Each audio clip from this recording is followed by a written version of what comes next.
They called him a parade ground decoration, just another royal guard in coveralls, sweeping brass while the real operators did the real work, until one of the SAS snipers laughed, handed him a custom-built .338, and challenged him to hit a target no one had touched all week, 2,395 meters, and when he took the shot, the entire range went dead silent. Now, before we show you exactly how it unfolded, make sure you're subscribed to the channel and drop a comment below telling us where in the world you're watching from, because this one, you're not going to forget. The morning mist clung to the Scottish moors like cigarette smoke in a Glasgow pub, thick and reluctant to leave. At the Lark Hills long-range complex, 40 miles north of Edinburgh, the sun hadn't yet burned through the grey curtain that shrouded the firing positions. It was the kind of dawn that made men pull their jackets tighter and wonder why they'd left their beds at 4 in the morning. Lance Corporal Marcus Flint didn't seem to mind the cold. He stood at attention beside the ranger's equipment shed, his scarlet tunic immaculate despite the dampness in the air. The bearskin hat sat perfectly centered on his head, and his white gloves moved with practiced precision as he polished the ceremonial bayonet at his side. To the casual observer, he looked exactly like what he was supposed to be, a palace ornament, a tourist attraction in human form. Corporal Josh Mallory of the 22nd Special Air Service Regiment saw him differently. Mallory had been watching the Royal Guard for the past 10 minutes, and everything about the man irritated him.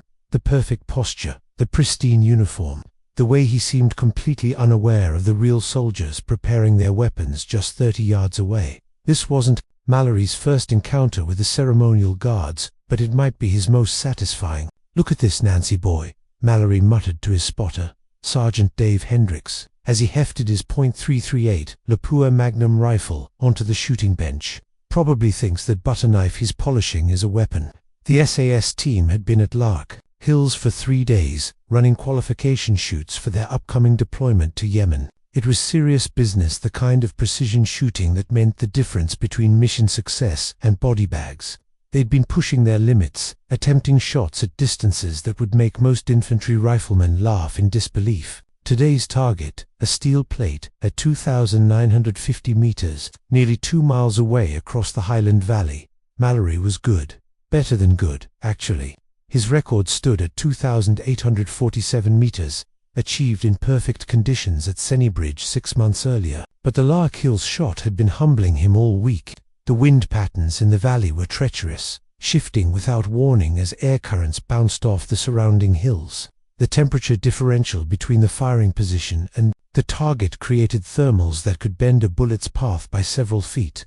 3 days, dozens of attempts, and not one of the SAS snipers had managed to hit the distant steel. Flint continued his methodical polishing, apparently oblivious to the military precision unfolding around him. The .338 Lapua rounds were arranged in perfect rows on Mallory's shooting mat, each one hand-loaded to exacting specifications. The rifle itself was a thing of beauty, a custom accuracy, international AXMC with a Schmidt and Bender scope that cost more than most people's cars. Everything about the setup screamed professional competence. Right then, Mallory announced loudly, enough for his voice to carry, "Let's show Palace Boy here what real soldiers can do." The ritual of long-range shooting is as much about theater as it is about marksmanship.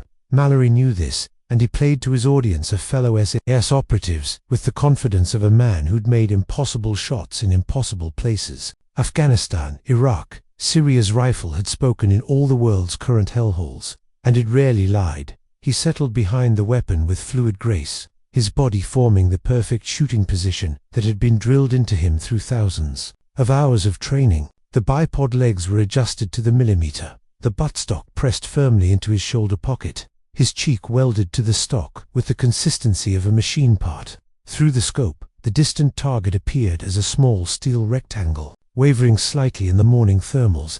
"Winds from the southeast at 12 knots, Hendricks called out, reading from his portable weather station. "Temperature at the muzzle is 42 degrees. Target elevation shows 45. Humidity 68% and rising." These weren't mere numbers, they were the variables that would determine whether a 250 grain bullet, traveling at 2,936 feet per second, would find its mark nearly 2 miles downrange. Mallory's mind processed the ballistics automatically.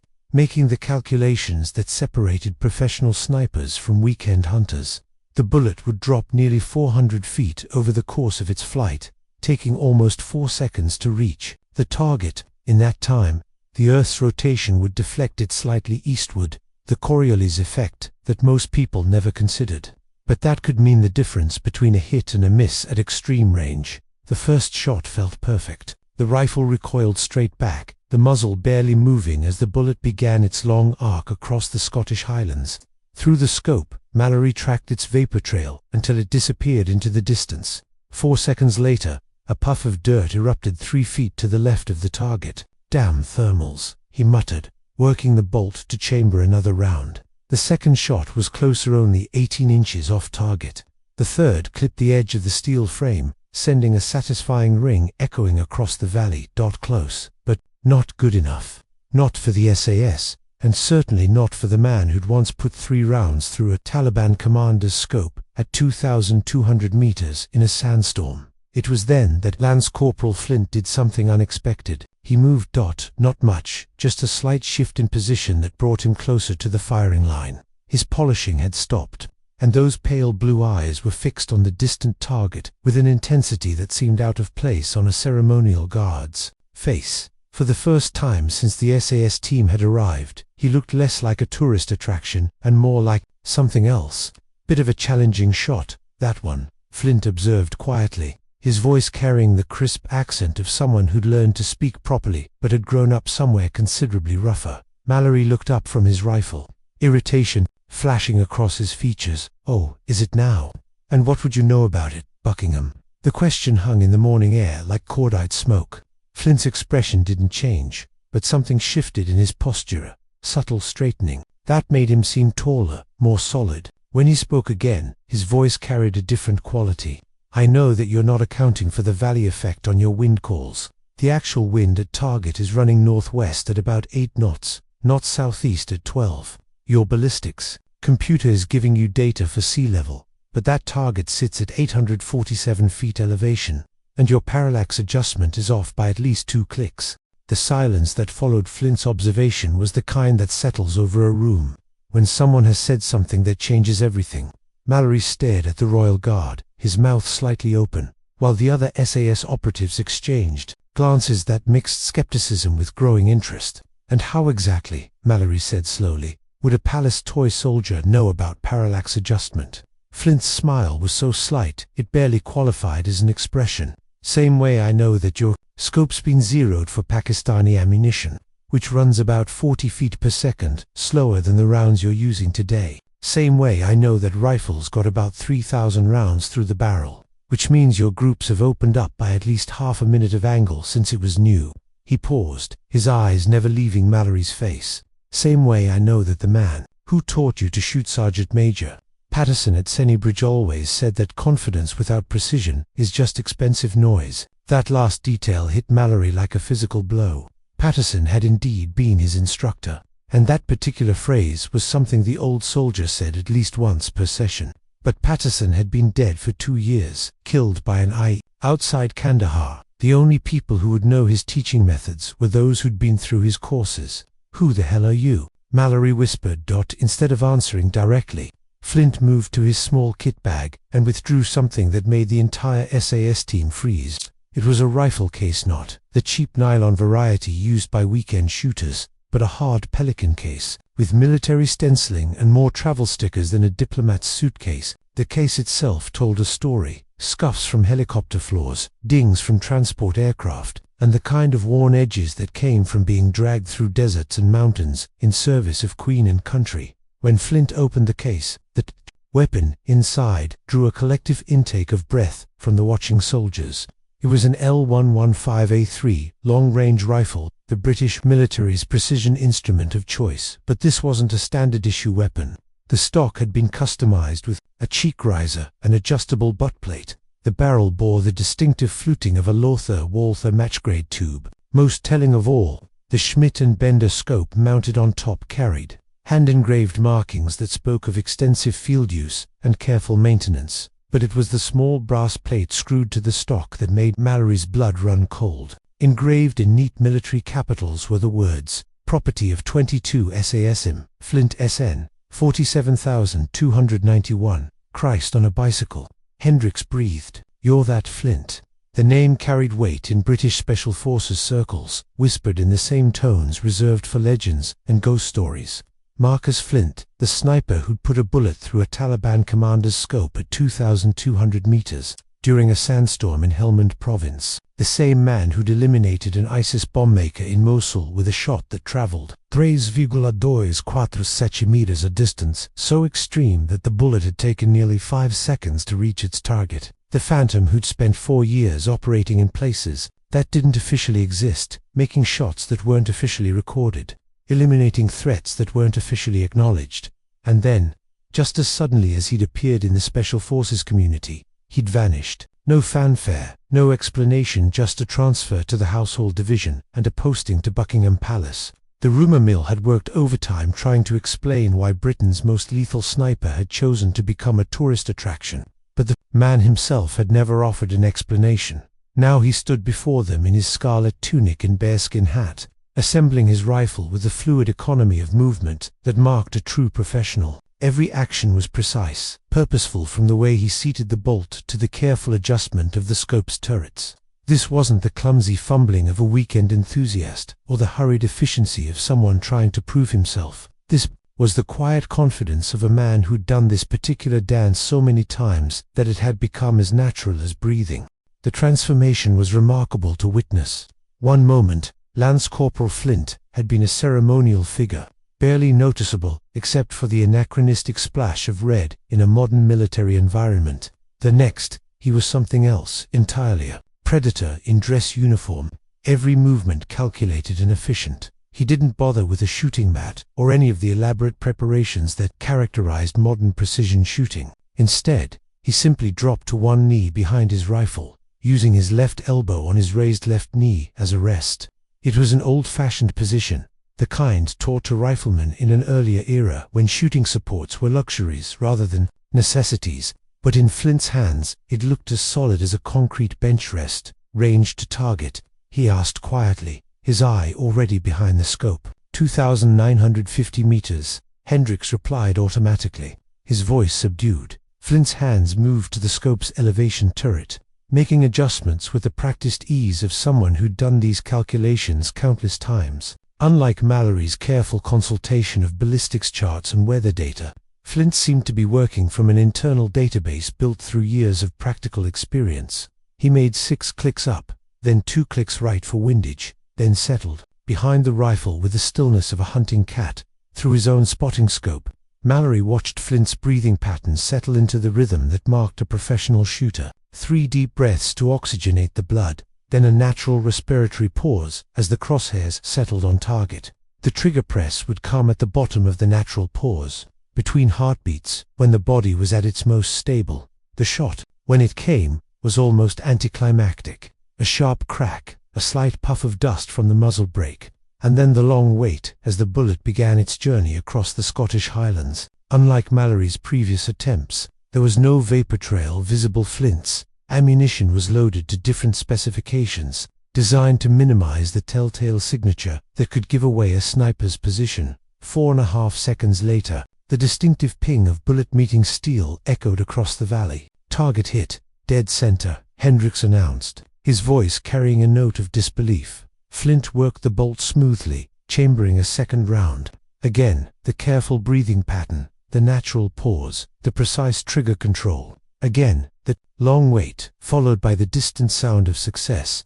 Second shot, dead center. The third shot came 30 seconds later, placed with the same mechanical precision as the first two. When the sound of the hit reached the firing line, Mallory found himself staring at a man who'd just accomplished something that he and his team had been failing to do for 3 straight days. 3 shots, 3 hits, at a distance that pushed the very limits of what was possible with small arms. But what impressed Mallory most wasn't the shooting, though that was certainly impressive enough. It was the complete lack of dramatics surrounding it. No celebration, no trash talk, no triumphant gestures. Flint simply worked the bolt to extract the final case, engaged the rifle's safety, and began the methodical process of breaking down His weapon, he might have been conducting a routine training exercise, rather than demonstrating marksmanship that bordered on the supernatural. How? Mallory finally managed to ask. Flint looked up from his rifle case, his pale blue eyes meeting Mallory's with an expression that might have been amusement. Practice, he said simply. Quite a lot of practice. The word hung in the morning air with deliberate understatement. Practice, as if the ability to place 3 consecutive bullets into a target, barely visible to the naked eye, was simply a matter of repetition, rather than a combination of natural ability, extensive training, and combat experience that few men would ever accumulate. Mallory found himself studying Flint with new eyes, looking for the signs he'd missed during the past 3 days. They were there, once you knew what to look for. The way the man's eyes constantly swept the horizon, never focusing on any single point for more than a few seconds. The unconscious habit of positioning himself with a clear view of all approaches and at least 2 escape routes. The way his hands moved, always purposeful, never wasted motion, with the kind of precise economy that came from operating in environments where inefficiency could mean death. The Almanzor shot, Sergeant Hendricks said suddenly. That was you, wasn't it? Mosul, 2019. For the first time since he'd begun speaking, Flint hesitated. It was barely perceptibly a pause that lasted perhaps 2 seconds, but it spoke volumes about the weight that particular memory carried. Mosul was a team effort, he said finally. I just happened to be the one holding the rifle. But Hendricks wasn't going to let it go. That is, the Almanzor elimination had become something of a legend in British Special Forces circles, whispered about in the kind of hushed tones usually reserved for ghost stories or impossible feats of arms. An ISIS bomb maker who'd been responsible for at least 30 coalition deaths, tracked to a specific building in Mosul's industrial district. The problem was that the building was surrounded by civilian structures, and Almanzor never stayed in one location for more than a few minutes at a time. The shot, when it came, had been taken from a partially collapsed apartment building, 3,247 meters away, over 2 miles. The bullet had traveled for nearly 5 seconds, during which time Almanzor could have moved, ducked behind cover, or simply stepped back from the window where he'd been observed. But the intelligence had been precise. Every day at 13:47 hours, the bomb maker spent exactly 90 seconds checking a specific radio frequency from that particular window. It was a tiny window of opportunity, both literally and figuratively. The official record listed the elimination as target neutralized by coalition forces. No names, no specific details, no acknowledgement of the extraordinary skill required to make such a shot under those conditions. But the Special Forces community had its own information networks, and word of the impossible shot had spread quickly among those with the clearances to hear such stories. 3.247 kilometers, Mallory said quietly, in an urban environment, with civilian structures creating unpredictable wind patterns. During the middle of the day, when heat shimmer would have made accurate range estimation nearly impossible, Flint's hands never stopped their methodical cleaning of his rifle. But something in his posture suggested that the conversation was moving into territory he'd prefer to avoid. Conditions were challenging, he admitted. Challenging. Mallory laughed, but there was no humor in it. Mate, I've been shooting professionally for 12 years, and I wouldn't have attempted that shot on a bet. The variables alone would have driven me mental. How do you even begin to calculate bullet drop at that distance? Same way you calculate it at any distance, Flint replied. Physics doesn't change just because the numbers get bigger. Muzzle velocity, ballistic coefficient, atmospheric conditions, target elevation, angle of fire. The math is the math. But even as he said it, both men knew it wasn't quite that simple. The mathematics of long-range shooting were well established, but at extreme distances the variables multiplied exponentially. A 1-degree error in wind direction could result in a miss of several feet. A miscalculation of range by just 50 meters could send the bullet over or under the target entirely. Temperature variations along the bullet's flight path could alter its trajectory in ways that no computer model could perfectly predict. At 3,247 meters, Marcus Flint hadn't just been shooting at a target, he'd been shooting at a mathematical probability, trusting in calculations that pushed the very limits of what was possible with current technology and human skill. The morning had evolved into something neither Marcus Flint nor Josh Mallory had anticipated when they'd first laid eyes on each other across the firing line at Lark Hills. What had begun as a simple case of military rivalry, the Special Forces operator's natural disdain for what he perceived as a ceremonial toy soldier had transformed into something approaching reverence. Mallory found himself studying every detail of Flint's equipment and technique, looking for secrets that might explain the seemingly impossible accuracy he'd just witnessed. The rifle itself, while clearly customized, wasn't dramatically different from what any professional sniper might carry. The scope was high quality but not exotic. The ammunition appeared to be match grade, but not wildly specialized. On the surface, nothing about Flint's setup screamed supernatural accuracy, but the devil, as always, was in the details. The rifle's trigger had been adjusted to break at exactly 2 pounds of pressure, light enough for precision, heavy enough to prevent accidental discharge under stress. The scope's reticle had been customized with additional hash marks for rapid range estimation. Most telling of all, the weapon stock bore the kind of honest wear marks that spoke of extensive field use under harsh conditions. "How long were you with the regiment?" Mallory asked, using the informal term that SAS soldiers used when referring to their unit. "For years," Flint replied, still focused on his rifle maintenance. 2017 to 2021, and then you just left to become a palace guard." The question carried an accusation that Mallory didn't bother to disguise. In the Special Forces community, leaving the regiment was something that happened in only a few ways: medical discharge, disciplinary action, death, or retirement after 20-plus years of service. Young soldiers in their prime didn't simply transfer to ceremonial duties unless something had gone very wrong. Flint's hands paused in their cleaning routine, and for a moment his carefully controlled expression showed something that might have been pain. "Sometimes," he said quietly, "a man gets tired of being excellent at things that don't matter." The words hit Mallory with unexpected force. He'd been operating with Special Forces for long enough to understand what Flint meant. The precision shooting, the impossible missions, the targets eliminated from distances that made them mathematical exercises rather than human encounters. It all began to feel abstract after a while. Clinical. You could spend years perfecting the art of killing people you'd never met. In service of political objectives you weren't allowed to question, and wake up one morning wondering what the point of it all had been. But this, Mallory gestured at Flint's scarlet tunic, standing outside a palace, posing for tourist photos. "This matters. It's honest work," Flint replied. "I protect something worth protecting. I represent something worth representing. And at the end of the day, I can look in the mirror without wondering whose life I've just made worse." The explanation made sense, in a way that Mallory wasn't entirely comfortable acknowledging.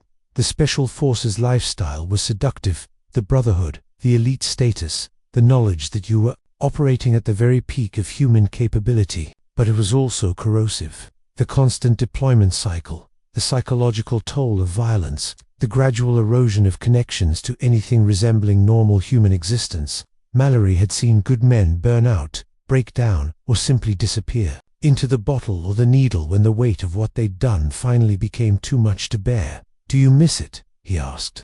"The shooting, I mean." Flint's smile was barely perceptible. "Why do you think I still maintain my rifle?" It was then that Mallory noticed something he'd overlooked earlier. Flint's weapon case didn't just contain the rifle and its accessories. Tucked into the case's foam interior were several small items that spoke of continued professional activity: a current range card for Lark Hills, membership cards for 3 different civilian shooting clubs, and a small notebook filled with handwritten ballistics data. "You still compete," Mallory said. "It wasn't a question. When I can get the time off, and when someone needs reminding that precision doesn't require a badge or a beret." The revelation added another layer to the puzzle that was Marcus Flint. Here was a man who'd walked away from the most elite military unit in the world, only to continue practicing the skills that had made him legendary in the first place. It spoke of someone who hadn't rejected his past so much as chosen to exercise it on his own terms. "There's a match next month," Mallory said suddenly. "King of 2 miles competition at Bisley International Field. Some of the best precision shooters in the world. Cash prizes, but more importantly, bragging rights." Flint looked up from his rifle case, interest flickering in his pale blue eyes. "I know the one. Maximum range 3,500 meters, 10 shots for score, all weather conditions. They've been running it for 3 years now, and no British shooter has ever won." Because the best British shooter has been standing outside Buckingham Palace in a funny hat, Mallory replied.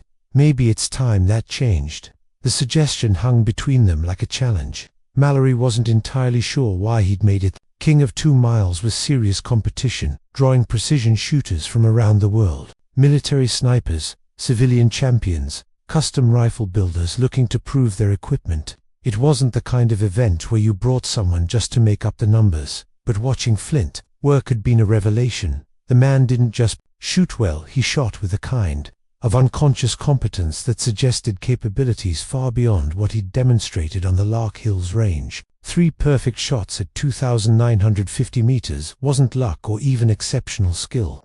It was the kind of performance that suggested those shots were well within his comfort zone, executed without strain or maximum effort. Entry fees £500, Mallory continued. Plus, travel expenses, accommodation, all that. Regiments got a discretionary fund for competition shooting, and am authorized to sponsor civilian entries if they're representing British interests. And what would I be representing? Exactly. Excellence, Mallory said simply. The kind that doesn't need to advertise itself. It was a calculated appeal to exactly the quality that had impressed him most about Flint's shooting.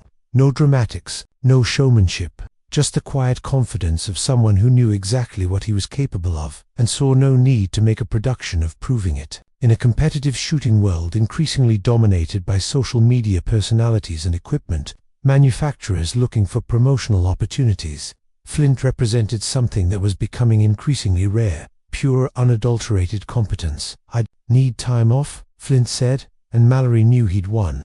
"Leave it to me. I've got contacts in the household division. One phone call about a joint training exercise with Special Forces, and you'll have all the time you need." They spent the next hour discussing the details of munition, specifications, travel arrangements, equipment, transportation. It was the kind of conversation that revealed just how seriously both men took precision shooting, despite their different backgrounds. Every variable mattered. Every detail could be the difference between success and failure at the extreme ranges. They were discussing. As the morning wore on, other shooters arrived at Lark Hills for their scheduled range time. Word spread quickly about the Royal Guard, who'd made 3 consecutive hits at nearly 3,000 meters, and soon a small crowd had gathered around Flint's position. He answered their questions with the same quiet professionalism he'd shown Mallory, neither dismissive nor boastful, simply sharing information with anyone who showed genuine interest in learning. Watching him interact with the other shooters, Mallory began to understand something about why Flint had left the regiment. It wasn't that he'd lost his edge or his capabilities. If anything, his skills seemed sharper than ever. Rather, he'd found a way to exercise those capabilities without the moral complexity that came with military special operations. Here, on a civilian shooting range, precision was its own reward. No one died when he pulled the trigger. No political objectives were advanced or thwarted. Just the pure mathematics of ballistics and the personal satisfaction of perfection achieved. The drive back to London gave Mallory time to process what he'd witnessed at Lark Hills. In the passenger seat of his Range Rover, Flint had returned to his previous role as the silent professional, offering minimal conversation and keeping his thoughts to himself. But the rifle case in the back seat served as a constant reminder that the man sitting beside him was far more than he appeared. "Can I ask you something?" Mallory said, as they navigated the M40 through the Chiltern Hills. Flint nodded without looking away from the window. "The palace posting, was it voluntary, or did someone decide you needed a quieter assignment?" It was a delicate question, touching on the kind of personnel decisions that were rarely discussed openly in military circles. Elite soldiers didn't usually request transfers to ceremonial duties unless something had gone seriously wrong, either professionally or personally. "Bit of both," Flint replied after a long pause. "Command thought I might benefit from a change of pace. I thought they might be right. Bad mission. They're all bad missions. Eventually, some just take longer to catch up with you." The cryptic response told Mallory everything and nothing. He'd been in the Special Forces world long enough to recognize the signs of someone who'd seen too much, done too much, carried too much weight for too long. The 1,000-yard stare, the emotional distance, the way certain subjects were deflected rather than discussed. Flint showed all the symptoms of someone who'd reached the end of his psychological rope and had the wisdom to recognize it before It snapped entirely. Do you regret it, leaving the regiment? This time the pause was even longer, stretching until Mallory wondered if Flint was going to answer at all. I regret a lot of things, he said finally, but leaving isn't one of them. They drove in comfortable silence for the next 20 miles, each man lost in his own thoughts. Mallory found himself mentally composing the phone calls he'd need to make to arrange Flint's entry into the King of 2 Miles competition. It wouldn't be difficult. His credentials within the Special Forces community would open the necessary doors, and the discretionary fund he'd mentioned was real enough. But he was beginning to understand that this was about more than just competition shooting. Marcus Flint represented something that was increasingly rare in the modern military: pure competence without ego, deadly skill without bloodlust, professional excellence without the need for recognition or reward. In a world where Special Forces operations were increasingly politicized and publicized, where elite soldiers became celebrities and precision shooting became entertainment, Flint was an anachronism, a throwback to an earlier era when quiet professionals did their jobs without fanfare and melted back into society when their service was complete. "The King of 2 Miles, Flint said suddenly, breaking the long silence. "What makes you think I can win it?" Mallory considered the question seriously. He'd seen the world's best precision shooters in action, had competed against military and civilian champions from dozens of countries. Flint's demonstration at Lark Hills had been impressive, but the King of 2 Miles would be operating at an entirely different level. Longer ranges, more challenging conditions, and competition from shooters who'd spent years preparing specifically for that event. "Because you don't shoot like someone who's trying to win," he said finally. "You shoot like someone who expects to hit what he's aiming at, and at that level, expectation is everything." It was a subtle but crucial distinction. Most competition shooters, no matter how skilled, carried a small kernel of doubt, the fear that this might be the shot that missed, the condition they hadn't properly calculated, the variable they'd failed to account for. That doubt, however small, could introduce just enough tension into the shooting process to turn a perfect shot into a near miss. But Flint had demonstrated something different at Lark Hills. Not arrogance or overconfidence, but a calm certainty. That suggested he'd internalized the process so completely that success was inevitable rather than hoped for. He didn't appear to be fighting his equipment or struggling with the conditions. He was simply executing a process he'd perfected through thousands of repetitions under every conceivable circumstance. The weeks leading up to the King of 2 Miles competition passed with the measured pace of careful preparation. True to his word, Mallory had arranged for Flint's leave through official channels that asked no uncomfortable questions and required no detailed explanations. The story of a joint training exercise between the Household Division and Special Forces was creative enough to satisfy military bureaucracy, while being vague enough to avoid unwanted scrutiny. Flint used the time well, making several trips to long-range facilities across Britain to practice under varying conditions. Unlike many competitive shooters who focused obsessively on equipment modifications and ammunition development, he concentrated on the fundamentals: breathing, trigger control, natural point of aim, and the mental discipline required to execute perfect shots under pressure. Mallory joined him for several of these practice sessions, officially as a spotter, but increasingly as a student. Watching Flint work was an education in precision shooting that no military course had ever provided. The man's approach to the discipline was both systematic and intuitive, combining scientific methodology with an almost supernatural feel for the way bullets behaved in flight. "Most people overthink it," Flint explained during one session at the Barry-Boudin Range in Scotland. "They get so focused on the calculations that they forget to trust their instincts. The math gets you close, but instinct makes the shot." It was a philosophy that ran counter to most modern approaches to precision shooting, which emphasized technology and data analysis over traditional marksmanship fundamentals. But watching Flint consistently hit targets at distances where even small errors in calculation should have resulted in misses, Mallory began to understand what he meant. There was something almost mystical about the way Flint read conditions, subtle changes in mirage patterns that indicated wind shifts, the way shadows fell across distant terrain that suggested temperature variations, the barely perceptible atmospheric cues that told him when conditions were optimal for an extreme shot. It was knowledge that couldn't be programmed into a ballistics computer or learned from textbooks, the kind of wisdom that came only from thousands of hours spent behind a rifle in every conceivable environment. the King of 2 Miles competition, was held at a private facility in Wyoming, chosen specifically for its extreme distances and challenging conditions. The range extended across a high desert valley, with targets placed at intervals from 1,500 to 3,500 meters. Competitors would fire 10 shots for score, with each target worth different point values based on distance and difficulty.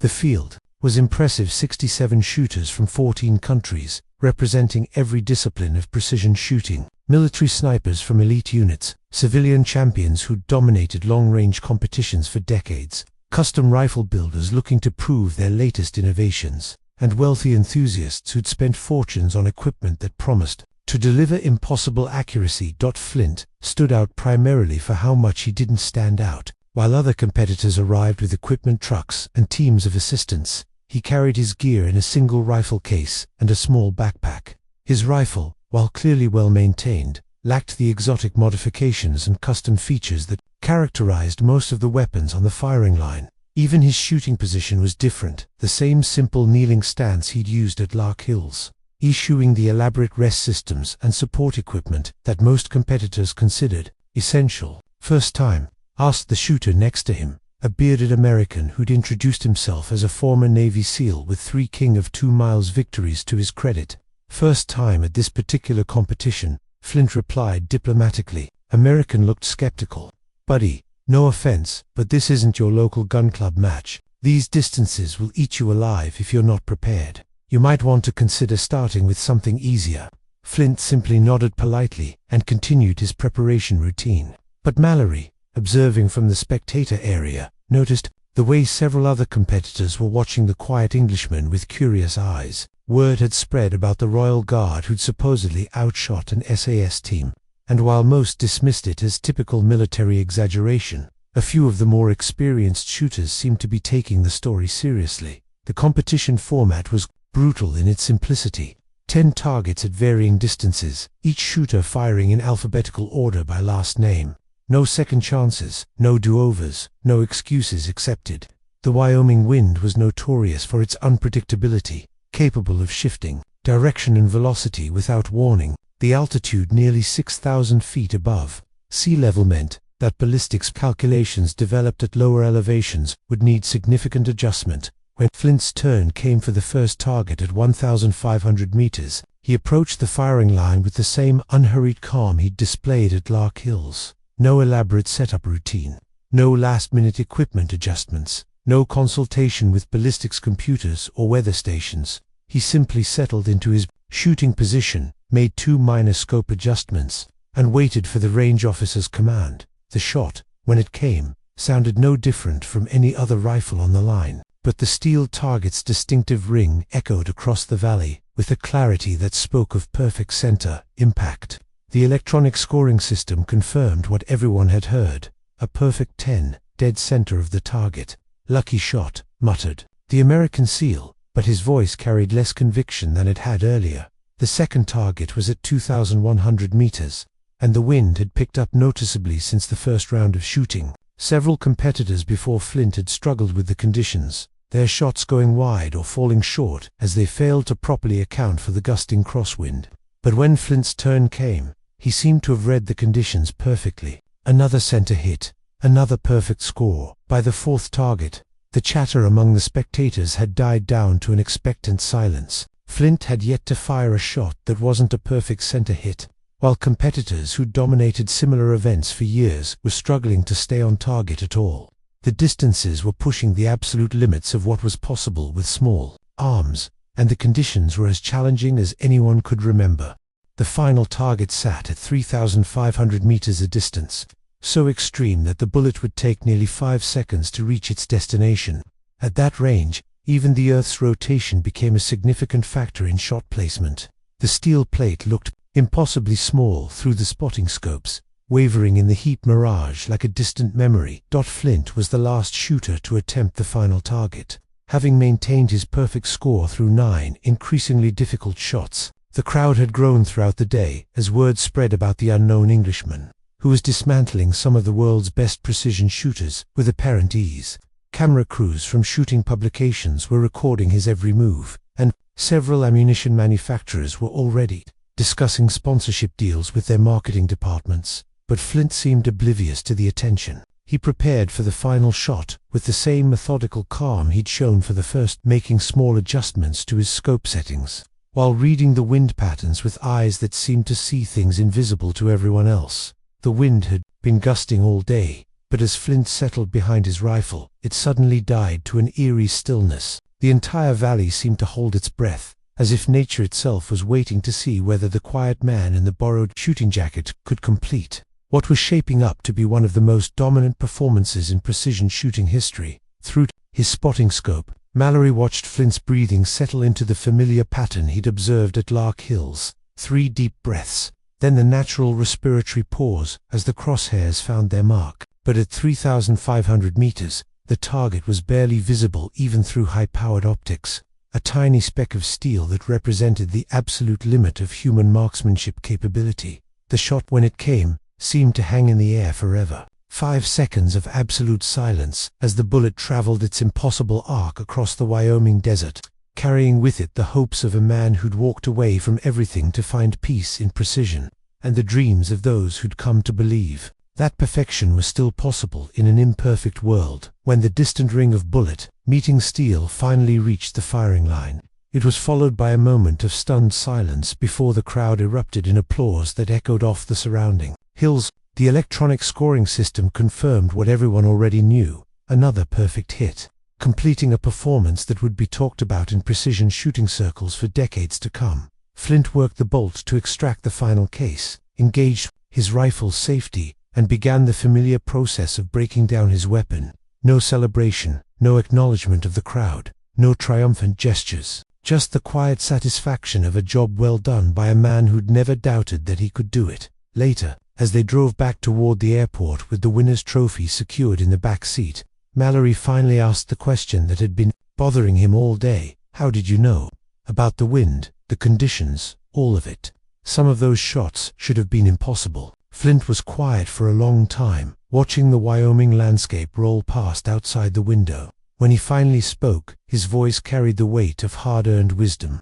Because I stopped trying to make impossible shots and started trusting that the possible ones would be enough. It was, Mallory realized, the perfect summary of everything he'd learned about Marcus Flint, a man who'd found peace not by abandoning his extraordinary abilities, but by exercising them without the moral complexity that had once made them a burden. On this day, in this place, precision had been its own reward, and that had been enough. As they flew back to London, the trophy secured in the aircraft's cargo hold, Mallory understood that he'd witnessed something rare, not just exceptional marksmanship, but the transformation of deadly skill into something approaching art. Marcus Flint had proven that excellence didn't require a uniform or a mission or official recognition. Sometimes it just required a man, a rifle, and the quiet confidence that comes from knowing exactly what you're capable of achieving.